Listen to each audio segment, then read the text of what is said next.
And the Azimio One Kenya manifesto, which was launched yesterday, highlighted key priority areas aimed at reviving the economy and transforming the country into a regional business hub.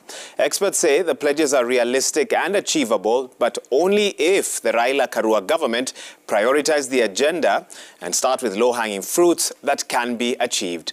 Experts recommend that the Raila Karua government should, within the first 100 days, deal with graft and restructure the country's debt portfolio. Faisal Ahmed has more on this story.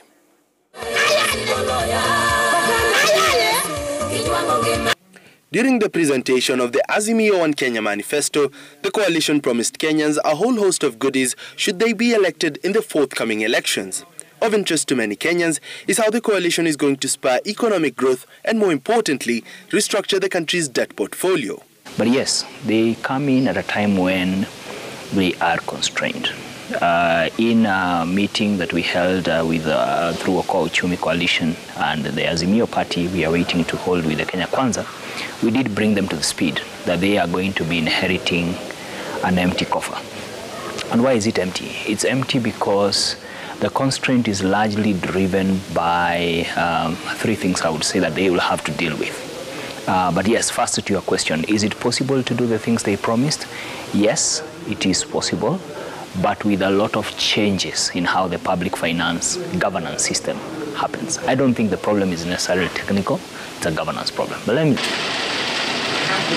Experts warn that any future borrowings should be informed by a business plan so that the investments can generate funds to repay the borrowed money and reduce the debt burden. If it's in terms of borrowing, then there must be a business case or being able to look at it in a way that any project that is going to be gotten into must be having an impact, not even a business case, a substantial impact to the economy. Abraham Mugo, country manager, International Budget Partnership, says that the gains made in reducing the country's debt burden can be channeled to other areas like healthcare and education, which are high up on the Azimio promise list. Closely tied to debt is the issue of graft, which experts say cost the country nearly 730 billion shillings of its budgetary allocations.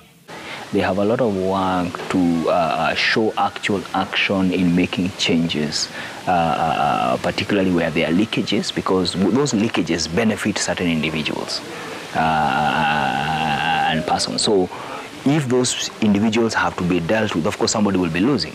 And that person who will be losing may not be very impressed. So they have work on that side, and I have no doubt that they have the capacity. The question is, will they be willing, to bite, even if some of those fingers that need to be beat are within them? The Azimio One Kenya manifesto focuses on wealth generation for Kenyans, healthcare, education and people empowerment, which the analysts say is largely catered for in the 2022-2023 financial year budget. And where they see fit, they can change to suit their needs. Even as they come in, they have to look at the budget and being able to align it with their strategy. And I'm expecting them to first be able to look at what Vision 2030 is, what are the key priorities, and maybe they've given us out and rationalize that to the budget. If it's not going to be possible, then we are expecting by September to have a supplementary budget that then we'll be able to align with the promises that they have on their manifesto. To realize his plans, Raila has adopted a three-phased approach, including economic re-engineering for wealth creation through manufacturing, production and increased investments in homegrown industries. Faisal Ahmed, Citizen TV, Nairobi.